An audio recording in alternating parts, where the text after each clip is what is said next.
Сюрприз! Для меня большая честь вручить тебе этот подарок. 3 дня в отеле «Нормандия». Думаешь, ей понравится? Подарок? Или подарок? Этот парень – настоящий профессионал. Он подарит ей красивую историю без продолжения. Может, по стаканчику? Зато она почувствует себя принцессой. Они познакомятся как будто случайно. Простите, я сейчас... Смотреть надо. Да я спокойно, я все уложу. И она вот так сразу на него клюнет? Прошу прощения, но вы сели на стул дизайнера. Кого-кого? Это что, выставка придурков?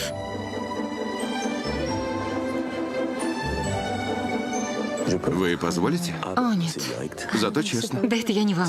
Неподходящее блюдо для влюбленных. Вы специалист по любовной гастрономии? А что это он так вертит головой? Может, у него больная шея? И челюсть тоже.